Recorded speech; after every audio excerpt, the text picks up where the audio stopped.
हथियारों के बलबूते फलस्तीनियों के हौसले को फतह करने का सपना देखने वाले इजराइल को आखिरकार मुंह की खानी पड़ी और शर्मनाक हार का मुंह देखना पड़ा। 12 दिनों तक दुनिया की एडवांस टेक्नोलॉजी, जदीद हथियार और ट्रेंड एयरफोर्स के जरिए फलस्तीनियों के साथ जंग करने वाले इजराइल को आखिरकार फलस्तीनियों के सामने घुटने टेकने पड़े और गाजा में हमास के साथ बिना शर्त के संघर्ष विराम पर राजी होना पड़ा। हमास की जीत पर फलस्तीन में खुशियां मनाई गई। जिस मस्जिद अल-अक्सा में इजरायली फौज ने घुसकर तांडव मचाया था, आज उसी मस्जिद में फलस्तीनियों ने सजदे किए और उसे आबाद कर दिया। और फलस्तीन की अबाबिलों ने यह साबित कर दिया कि हम अपने किबले की हिफाजत अपनी जान से ज्यादा करनी जानते। आप स्क्रीन पर हमारी कल की इस न्यूज का स्क्रीनशॉट देख सकते हैं। अब हम आपको बताएंगे कि इजराइल क्यों और किसके दबाव में झुका और ये जंग कैसे रुकी।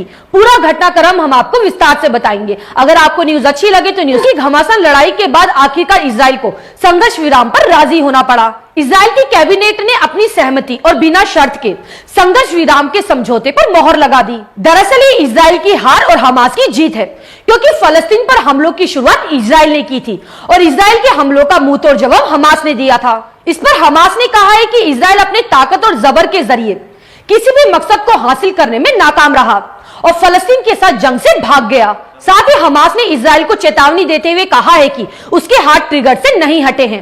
वो हमले की स्थिति में अभी भी जवाब देने को तैयार है। संघर्ष विराम के लागू होते ही बड़ी संख्या में फलस्तीनी लोग गाजा की सड़कों पर उतरे और जश्न मनाने लगे। 12 दिन पहले इजरायली पुलिस और इजरायली फौज हाथों में बंदूकें लेकर मस्जिद अल-अक्सा में तांडव मचा रही थी। आज उसके रहनुमा चार दीवारी में बंद होकर अपनी रुसवाई का तमाशा देख रहे हैं। फलस्तीन के नौजवानों ने साबित कर दिया कि हमारी जान तो जा सकती है, लेकिन मस्जिद अल-अक्सा पर आंच नहीं आ सकती। उन्होंने ये कर दिखाया और सैकड़ों शहादतों के बाद आज फिर से फलस्तीनी मुसलमान मस्जिद अल-अक्सा पहुंचे और वहां पहुंचकर उन्होंने सजदे किए।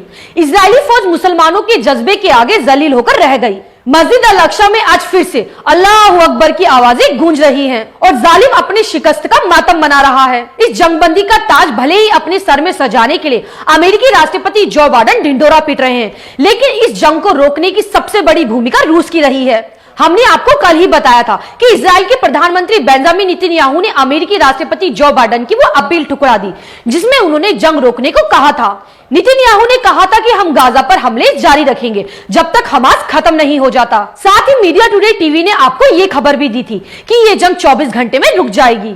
अब 24 घंटे के अंदर ही इजराइल ने संघर्ष विराम का ऐलान कर दिया और ये जंग रुक गई। अब ये समझिए ये कैसे हुआ।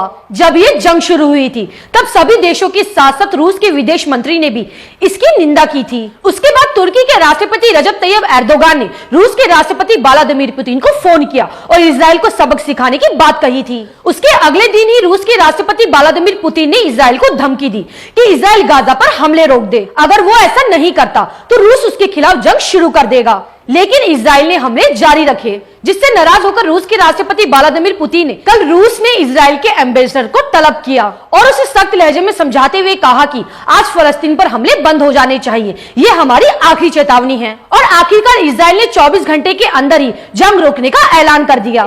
कल जब रूस ने इजराइल के एम्बेसडर को तलब किया तब गोदी मीडिया ने यह खबर दबा दी थी।